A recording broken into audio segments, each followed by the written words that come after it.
So Tatum Praise, how you doing today? I am fantastic, thank Good, you. good, Excited good. to be here. Good. Thanks for coming out to episode 2 of my podcast, which I am still trying to determine a name for. So appreciate you. When I was initially introduced to you, I thought you were some famous country star, Tatum Praise. I mean, It sounds like it. that's like the best country name in the world. Are you from the country? Where are you from? I am from St. Cloud, Minnesota, small little town about an hour from Minneapolis. Okay. So what brought you to Florida? Well, I was actually like the ringleader and brought my whole family down. So I was originally either going to go to San Diego State for college or University of Tampa. I'd never been to Tampa or anything, so it was like no idea why, but it was kind of a godsend because it led me into the real estate realm of things. So I ended up going to the University of Tampa, studied medical there, so I was going to go to like PA school and become a PA. Yeah. And then that's originally what brought me here down to. So PA to real estate. You know, what's funny is I was supposed to go become a physical therapist, and that was not in my deck of cards after I did a shadowing at some clinic. And like I've always been like super into sports and fitness and stuff like that. Yeah. And so I thought like back in the day, athletic trainers didn't make the money that they did. Like you went and worked at specific gym name and they paid you like $12 an hour, and then you got like a quarter of whatever the training session was, so maybe like $20 for an hour. Yeah. So now they're making just too much money, especially if you're like an influencer type gym person. So I went to school for PT, and then I found out that they just switched it to where you had to get a doctorate at that point. It was like $120,000 to get a doctorate, and I'm not a school person. I fundamentally hate school and studying, so I actually was just like, yeah, no, got my bachelor's, and then somehow ended up here. But UT's a great school. I think that's actually where my sister went. Okay, sweet. But I think it's grown a lot since, correct? Even Like, since I graduated, which was like, what is it, like 6 or 7 years ago? Yep. And it's exploded. I'm like, what the crap? Why couldn't they do that when I was there? Yeah. Well, I won't tell you how long ago myself and my sister graduated from college, okay. but it was a little bit longer than 6 years ago. So did you play sports in high school or college? Growing up my whole life, grew up in a family very oriented in sports, so I played soccer and ice hockey back in Minnesota. Kind of must do there, so. Yeah. What position were you? I was right wing. Right wing. Captain Okay. since like 7th grade, baby. Wow. Yeah. So, do you think you're a better hockey skater or ice skater than me? For sure. I did grow up outside of Detroit. I don't care. We had the Red Wings. That's okay. I don't even know who the hockey team is in Minnesota. I don't even know either anymore. I'm all Tampa Bay now. You weren't that big of a hockey fan apparently. Minnesota Wild, but now it's just Tampa Bay. Very cool. Very Yeah. cool. Well, unfortunately, we don't have ice here. There is like some fake ice skating rink, I think, in downtown. So Yep. I got to definitely get out there, and I don't know if it's just plastic or what you ice skate on, but I haven't done it either. I don't think you're Or gonna- there's the one over in St. Pete with all the lights and stuff around. Have you been there? no, Kinda St. cool. St. Pizza. That's a whole like distance traveling trip if Sure. I'm gonna go over there. That's true. Yep. So what about your career path? Were your parents an influence to that? Or what brought you into real estate when you're going to school for medicine? Yeah, so what kind of led me into the real estate realm of things, my brother was in property management. He didn't really like that whole side of things, but it's what brought real estate like kind of to my mind at least. My dad owned 1 or 2 Airbnb properties that we would use as a family more so like their second home type deal. So that brought it onto my radar, and I have the kind of mentality of like growth, and I felt in college I was going to school, I was learning, but all the other time that was spent when other people were partying and stuff, like I used that, I guess, to my advantage to kind of build something outside of what I was going to school for and what I thought could give me leverage, and didn't really have a cap on where I could take it. So you never lived your party phase in college? No. Oh no, that means it's still coming. No, it's not. Trust me. I was actually like high school, sophomore. That was my time. I was getting down. I gotcha. When it was probably not legal, I'd say. Yeah, I guess you're Perfect. right. Yeah. Perfect. Well, that's really cool. Are your parents proud of your success, and do they like try to push you further with the real estate? Because you do multiple aspects of real estate that we'll get into. You do rentals, home flips, and just transactions, right? Yep. Correct. Which out of those three is your most favorite? My most favorite is the investment side of things. I love The rentals. both. I like both, but longevity-wise, specifically rentals, yes.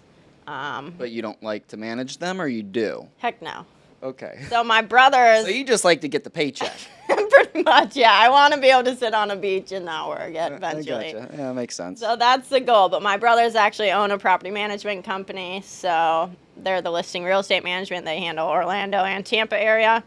So luckily, I have that where I can just pass it off to them, and they get to deal with the headache of tenants every day, and Yep. I'm hands off. So I have a friend that owns a management company down in Naples, and he has like 300 short-term rentals that they do. yeah.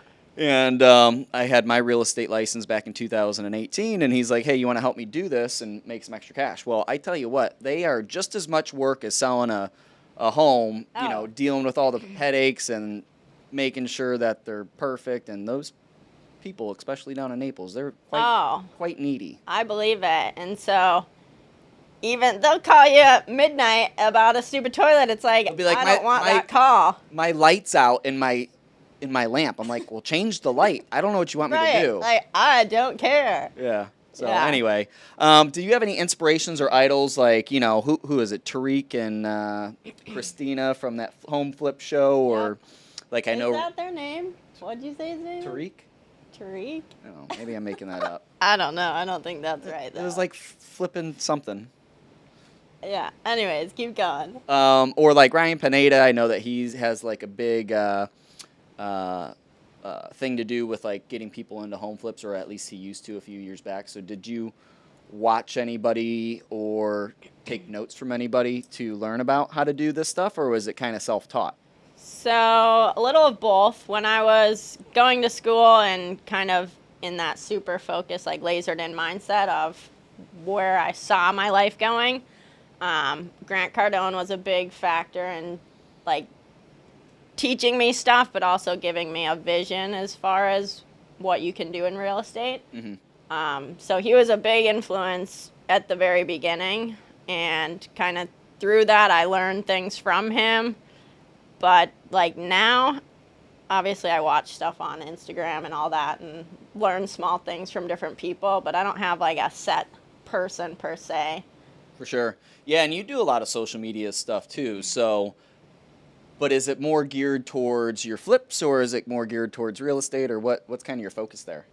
I would say majority of it is more so geared towards the resale side of things and client base and just real estate in general.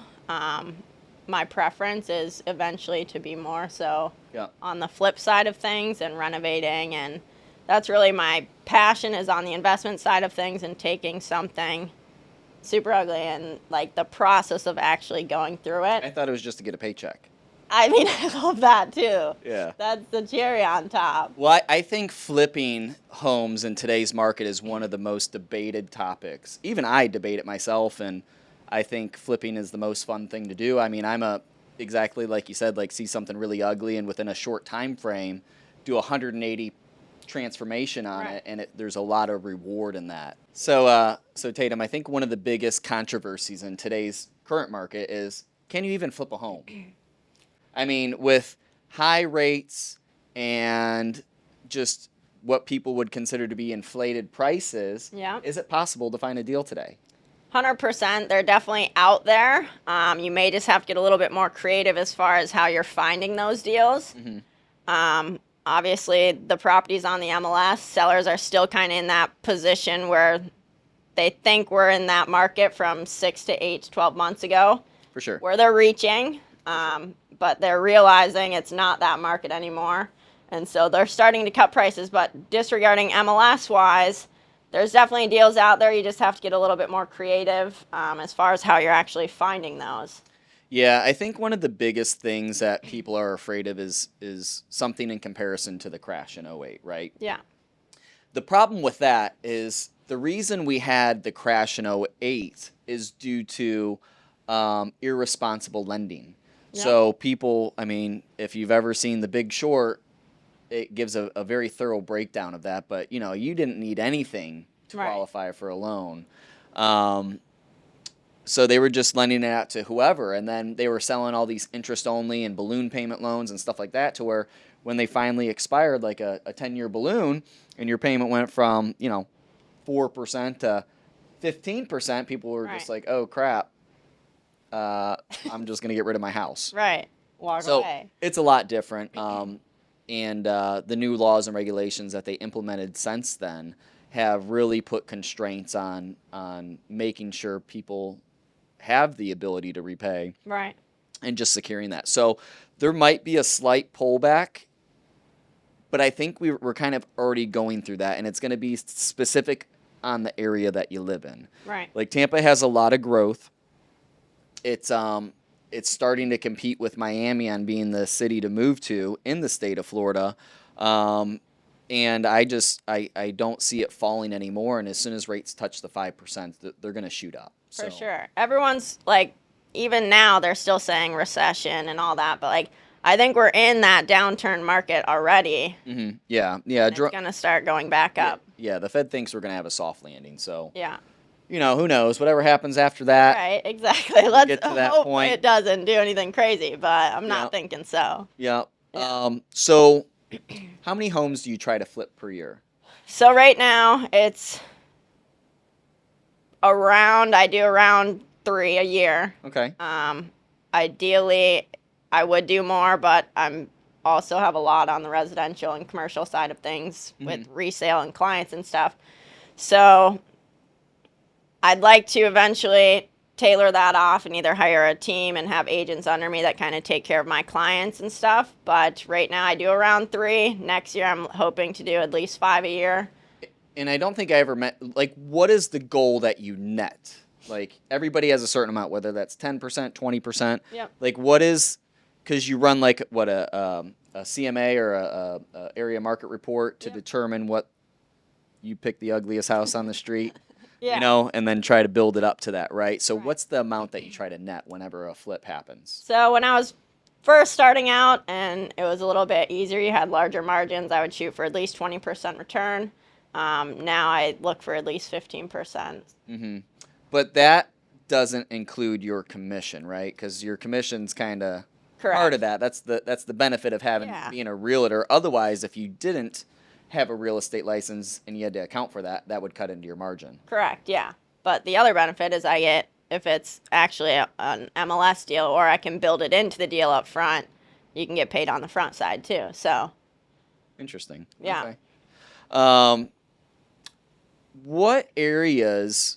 I mean, Tampa's very vast and broad, and I know a lot of people are even starting to move towards the Lutz or Carrollwood area. Again, I'm out super in the burbs. super new to this area, but I'm getting a lot of people that are looking over there because the affordability is much higher than like Hyde Park, Yeah. right? Or South Tampa, anywhere. I mean, I think honestly. even Ebor's pretty inflated these days.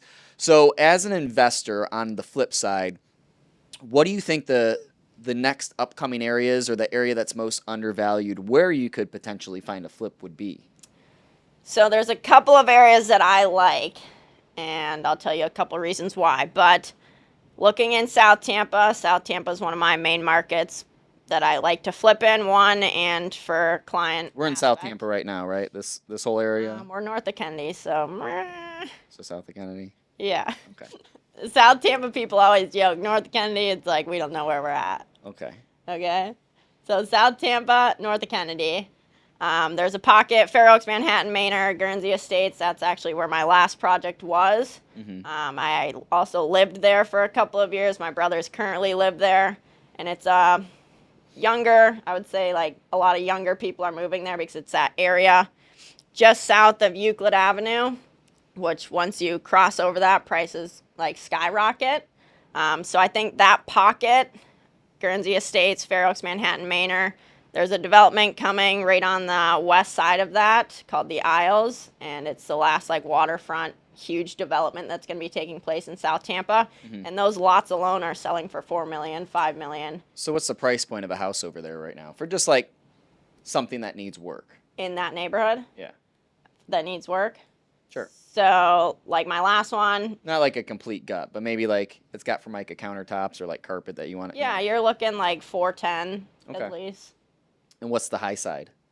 There's some going for just under 780. Gotcha. So you might even have to sit on it for a little bit, but within 5 years, it's For probably sure. gonna be Yeah. appreciation. Especially as that Isles neighborhood develops, like it's only going to push in and come into that area. So Yeah, there's just not a lot of room, and like I said, you're either moving out, I don't know, east, or towards Lakeland area, or you're gathering up those pockets. But yeah, I mean, it's hard to find places that are affordable for these days, because back in the day when I was a kid, a $400,000 house was a mansion. Oh, I know. Now it's like a. Now it's a What is bungalow. that? Yeah, Yeah. not even a bungalow. Yeah. So apart from the South Tampa area, what else would be another good spot? So, two areas that I also like, and that first one is kind of like not many people think about it, but Palmetto Beach, which you probably don't know it given you're newer to the area.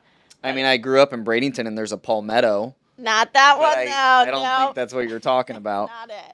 So it's literally, you live in Channelside, and then it's Ybor, Palmetto Beach, Port Tampa is right there. So it's so close to what's already great areas that it's only going to filter over there right now. It's not a fantastic area. Is it on the water? Yeah, there's waterfront. I had a client. It might be in this area. I don't know. It's like directly across whatever little body of water that is from Channelside. That's it. And it was a little townhouse, and she got it for, I don't remember, $230, $320, right around there. But Yeah. it was like a cute little thing, And and you're literally so close to yeah, it's like a Channelside 7-minute downtown. drive to Yeah. Channelside. So I think that area has a ton of potential, and I think over the next 8 to 10 years, like that's going to be a fantastic year. So if you buy something to hold it, great area to look. And lastly, I would say like the east side of Seminole Heights, the far east side of Seminole Heights. Once you cross 15th Street, so we're on the east side of 275, 15th Street is basically the cutoff where it starts to turn into a not so fantastic area right now. But it's pushing over and has a lot of potential for the years to come. So What do you think about Ybor? I'm personally not a fan of Ybor. Because it's funny, when I moved here, I was like, man, this is a great little spot. It's got all these different bars that have a completely different vibe. But I do know, it has its questions, right? Right. And they're actually pretty highly priced, like $400,000 for a bungalow that No, it's getting up there. needs work. Yeah. Yeah, I was just curious about that. I feel like it might be towards its peak, but I don't know. I mean, people are going to start to push through for there, but I know that the city's trying to clean Ybor up a lot. So. Yeah. It's a different kind of vibe over there. Not Yeah. for me, but. I live a mile away from there. So one of the biggest things that I think people have or struggle with into getting into flipping is coming up with funds to close, financing, whatever the case may be, right? Because, especially today, I don't think everybody knows all of the options out there. Like there's hard money options, but maybe you don't have the money to put down. So what would you suggest for someone that maybe isn't super cash heavy, or maybe they haven't been in their job, or they just started their own business? Like, Right. How can they get financed? How do you do that? Is that a possibility? Because me doing mortgages, I need to see a certain amount of money to put down, plus Right. closing costs, plus you're still going to need money for renovations unless you do like a renovation loan. Yeah. And then you got to have income qualification. So What would you do if you don't have those lined up? So there is definitely the possibility to do it. There's a lot of different options. If you're brand spanking new, what I would suggest is if you find a deal, okay, partner with an investor that has the cash. Quick question. What? Where do you find deals at? So my best deal that I ever found was from a yellow letter. What's Okay. a yellow letter? Yeah, a piece of paper on yellow paper. You mailed it? Yeah, we did like a mass mailing, okay? Okay. I actually wholesaled this one. I didn't flip it. Okay. But a lot of times direct to seller, so that's one way for a direct to seller. Cold calling, a lot of people cold call. A lot of people hire VAs. Do you know what a VA is? Virtual assistant. Just learned about it. There we go. I know. So VAs are used a lot. Yellow letters, VAs. Being in the business, we also come across just situations based on people and clients that we meet, other investors that you know and build relationships with. Sometimes they'll just pass them off. Actually, right before I walked in here, I was talking with one of my inspectors that his friend is an investor and he's looking to pick up a different deal, and so he's looking to pass one that he currently has. So he's going to send that to me. I'm going to take a look at it and see if it works. But has he already started doing work on it? No. Okay. Well, that's a good opportunity. I know. Pumps me up. So going back, like for the financing portions, like if you don't have it, would you suggest like a hard money type of loan or something like that? You know, what do they? Because typically they want points up front, and if a point is a % of the loan amount, right? Yep, correct. Or whatever the purchase price is. But what kind? Is there ways that you can negotiate with a hard money lender, or are they like pretty strict on their? So it depends. If it's like a larger company, most of the time they're going to be pretty strict. They're going to require prior experience where you can show them, hey, look, I flipped these properties. I know what I'm doing. Luckily, when I was getting started out, I had a relationship from another friend, basically, that connected me with a hard money lender local that also knew my broker. So it was just like a network thing that happened to work out. And he was a bit more flexible as far as just knowing me personally and kind of trusting me. So that helped me get into it. And now, to this point, I have deals where I can show any other hard lender, like, hey, look, I know what I'm doing. Yeah. So getting started, I think one of the main things that you can do is just, you got to meet people. You got to get into the realm of the investment world. And that's through networking, right? Networking, yeah. And luckily I was in the business already, so it just kind of like happened to go that way where I fell into it. But well, they have a lot of networking groups, and I think they have networking groups specific to investors and flippers, right? They sure do. Yeah. So yeah. There's one in Hyde Park once a month. That's great. Yeah. Yeah. So that would probably be a good start. I think the next biggest factor that people probably don't even understand, I actually used to do some side construction jobs when I was younger. Oh, handyman, huh? I can change a light bulb. For sure. Okay.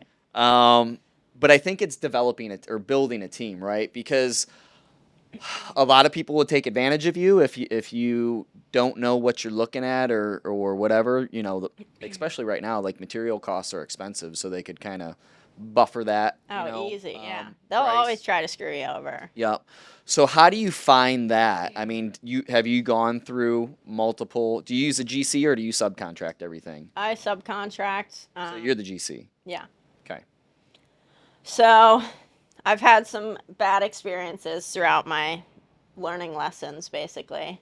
Had a relationship with a guy that was doing a lot of work for me, and this kind of is one of the horror stories of things.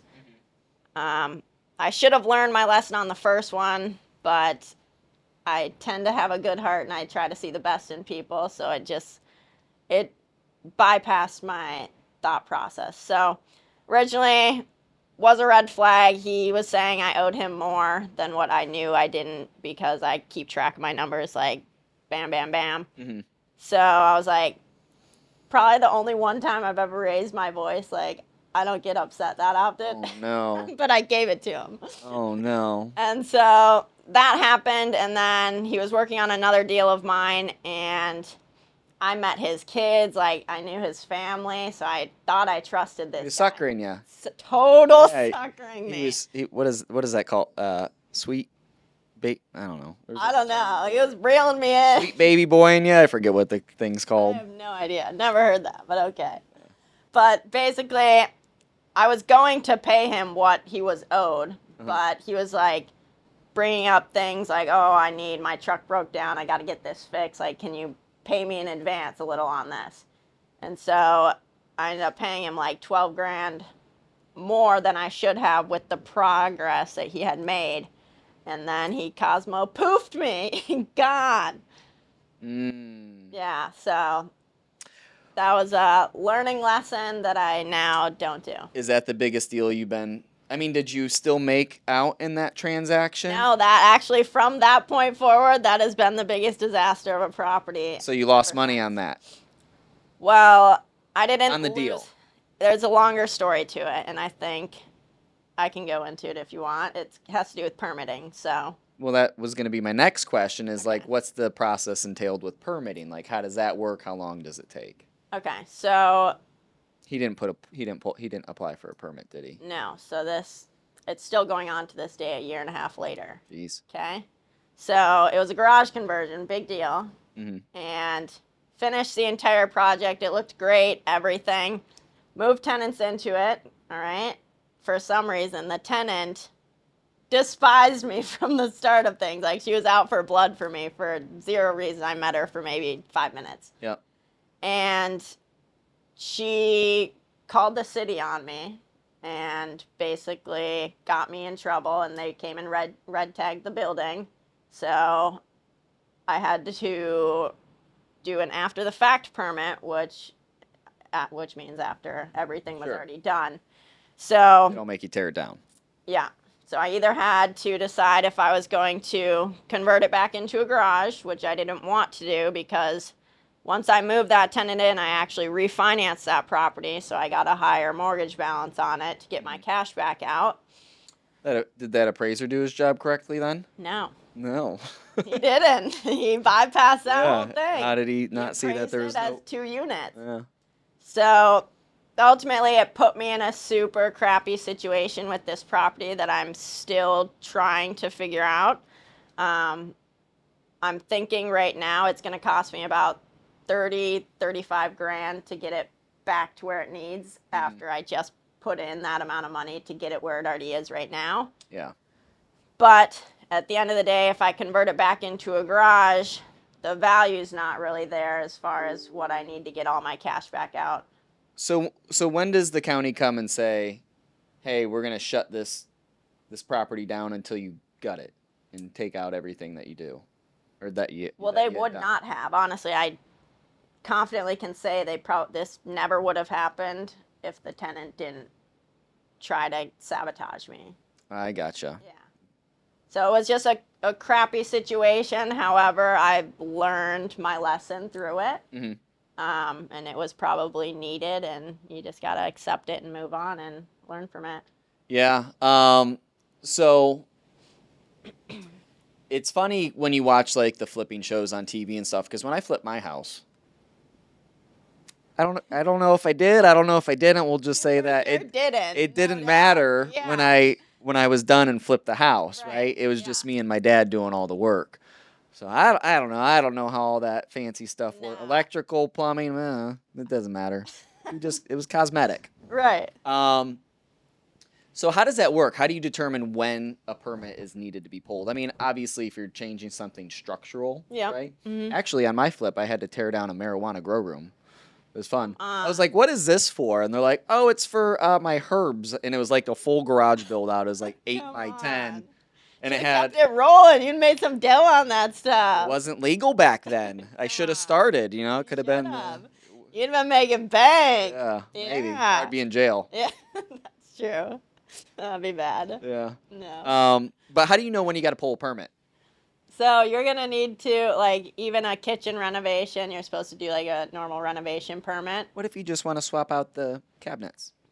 I mean, I'm all on board to walk the line, trust me. It's gray zone. Gray zone, yeah. Like, I'm colorblind when it comes to cabinets. Exactly. Like, what? These are the same thing. Yeah. No, so it's like you can walk the line with it.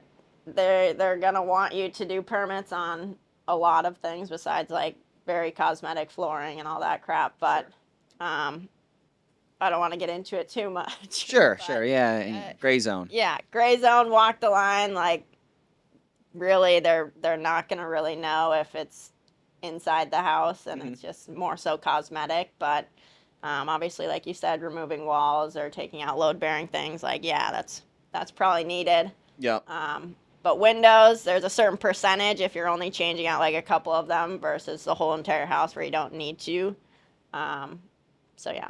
Really, I didn't know that about windows. Huh. Now, do you do any of the work for your flip, or are you just like micromanager?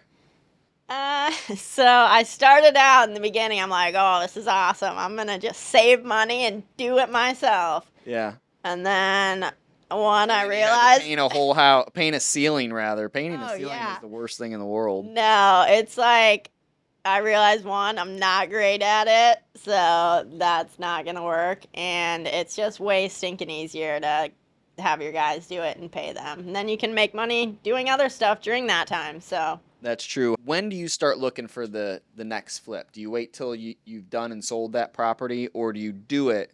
Are you always looking? So like, what? Because you just sold one, what, a couple days ago? Yep.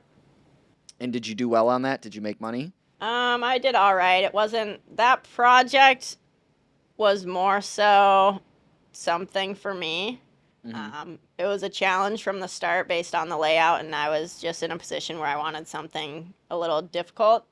And I was also considering moving back down there because that's where my brothers live, and so I was potentially going to move into that house. I made money on the deal still for sure, but it was kind of more so a deal for my personal like something to do and create. Do you have to have blueprints pulled up for everything? Because that one, I think, I saw you like removed a wall and put an island in and stuff. So Yeah. did you have blueprints made up for all that? No. No, you just drew it on an Etch-a-Sketch? Etch a sketch, yeah. Got it. Gets Perfect. it done. Oh, how long does it take? What is your timeline for a flip? So it depends on the project. My project just before this last one took us about 35, 40-ish days. This one took about almost 3 months. Okay. So And are you longer. using hard money for that, or do you have... This last one was hard money. The one before that was private money. So what are the interest rates, basically, for those hard money loans, and do they require points up front right now?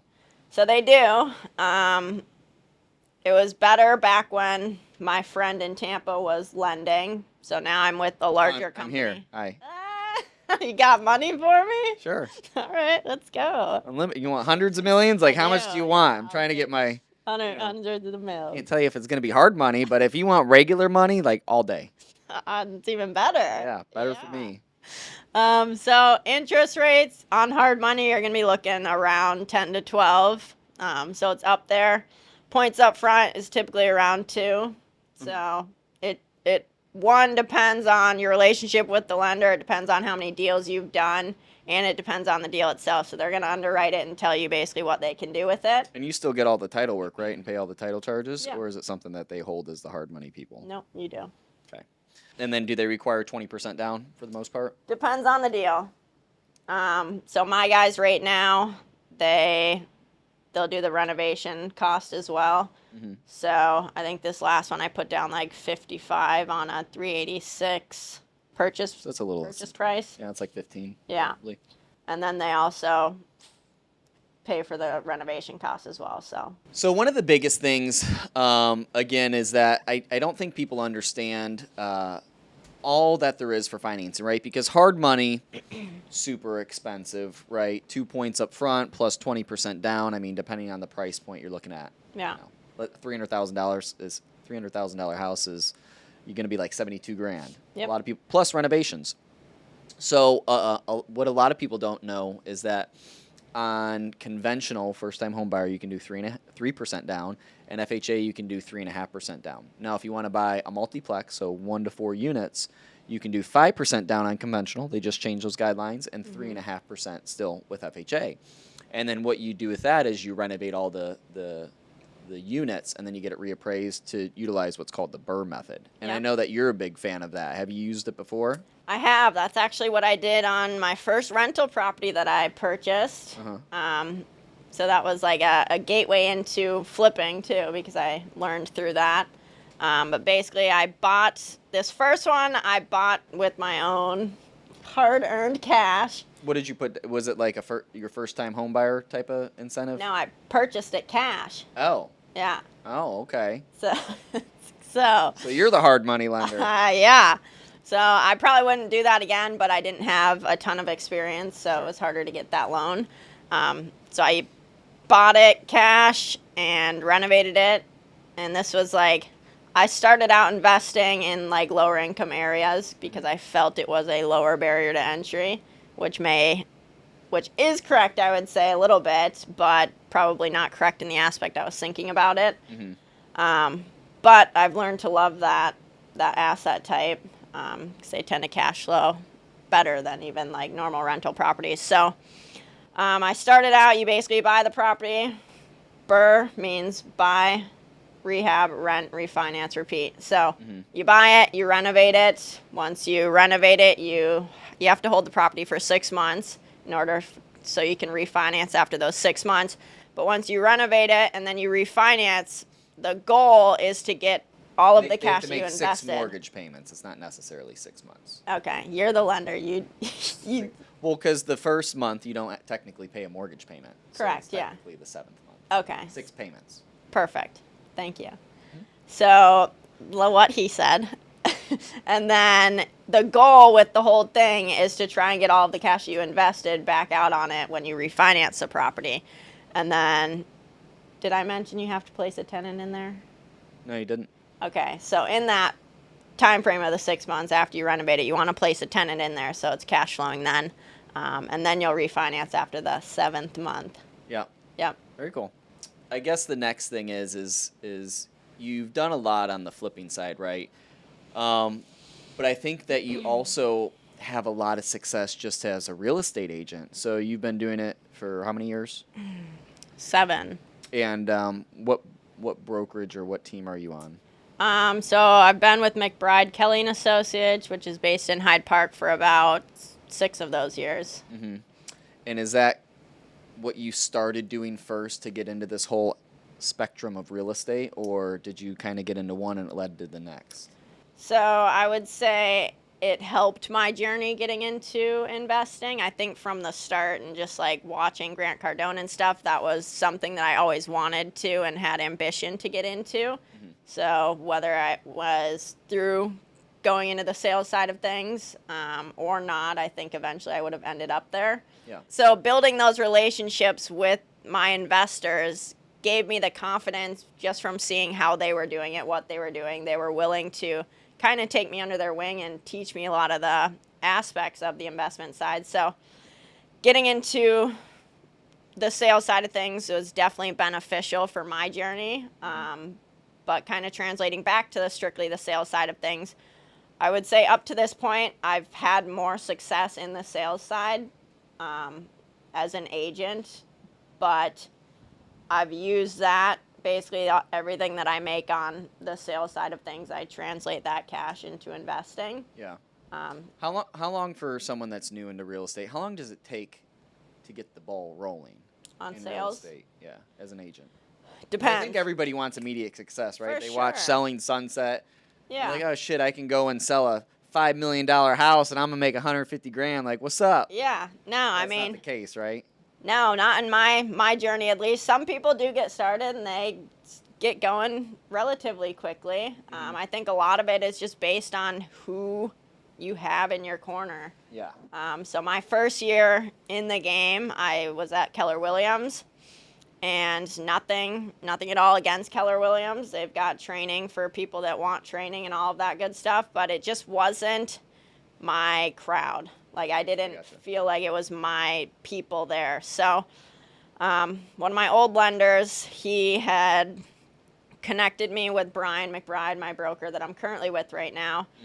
And he's been a huge influence on my success up to this point. And I think it's really about finding the right core people. Yeah, 100%. It's 1,000% down to whoever you surround yourself with, For sure. and the amount of effort and that goes across any aspect of life, right? Yeah. Oh, yeah. Mortgage side, real estate, sports. Yeah. You know, whoever Your friend group, like, they're either gonna bring you up or drag you down. Yeah. Yeah. That's probably why I've moved so much in my life. Uh-oh, we Running gotta away get from ya. all my friends. Just kidding. Yeah. So what was your volume like in 2023? You know, what do you kind of are looking to do in 2024? So this past year was not nearly as good as my year prior to that. In 2022, I did right around 30 million in sales. This last year, I'm going to end up around just over 13. That's really good. I mean, it was a hard year for anybody, right? Yeah. Like, It's just so sad to see it just, I'm like, oh crap, I got to step up my game. that's right. Yeah, Well, there's some networking coming. there is. Yeah, we got some big things on the way.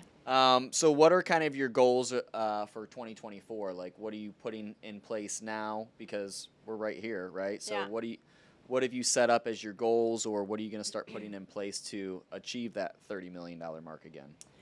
So my goal next year is 35 million. You got to one up it at least, so you Okay. can strive for it.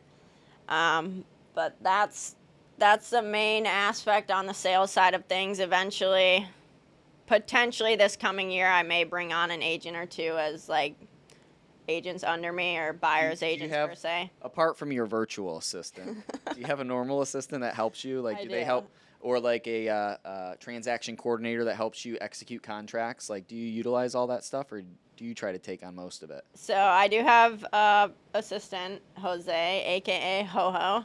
He's my guy. He's gotta love this time. This is his favorite holiday. It is. He's like, oh, it just fits so good. Yeah. I got a Santa Claus hat for him. Oh, there we go. I'm gonna bring it to him today. But basically, I hired him about a year and a half ago, and he was originally our McBride Kelly office manager. And things just happened to fall into place where it was my time to. So is he your TC, your transaction coordinator? He does a little bit of it. I still like to have like eyes on that ball just to make sure everything's taken care of and squared away. But he helps a lot with my marketing and videography and all that good stuff. Is he your videographer? He sure is. Yeah, Yeah. that's cool. Yeah, I think one of the biggest things people don't realize too is the amount. Even if you're not getting traction, like a direct lead from social media, Yeah. it has an influence on your success, which is why I'm implementing it. That's my goal for 2024 is to really step up my game, because Yeah. if you're an agent and you have 400 followers or something like that, and automatically, for whatever reasons, people go and look you up, right? For sure. So if they see what you're doing online, whether or not they find you through online, they use it. It's like a review, right? It's it's your brand too. Yeah. So I think a lot of people need to understand that going into, inevitably, it's all going to be based on social media. It's a For new sure. form of print marketing. So Yeah. I think it's great that you have such an influence with your social media. But So I haven't done like videos like I've started doing where an editor's actually editing them and stuff. They look 20 million times better for sure, but it's also like it takes a while to get to like that next step where actually you start growing and seeing the outcome of the work that you're oh putting yeah, in. it's definitely a slow process. For But the sure. same for anything. I mean, the same for Yeah. being a real estate agent, right? Yeah. You're not going to just Doink. automatically hit it overnight. But No. for 3-4 years, I mean, you're going. Yeah. So Yeah. yeah. So I'm with you on that. Well, I really do appreciate you coming out today. I think we learned a lot. House flipping is one of my favorite things. And We got to get you a deal rolling. we got to get me. Yeah, you got a partner sitting right here. My money and where my That's mouth right. is. Uh-huh. So, Tatum, it was a pleasure. Yes, thank you. We're going to have to Appreciate it. get you into country singing now that you have a country song. Hopefully Yeah. you like country music. I love country music. Perfect. Yeah. All right. Well, I hope you have a great day, and thanks for coming out. Yeah, thanks for having me.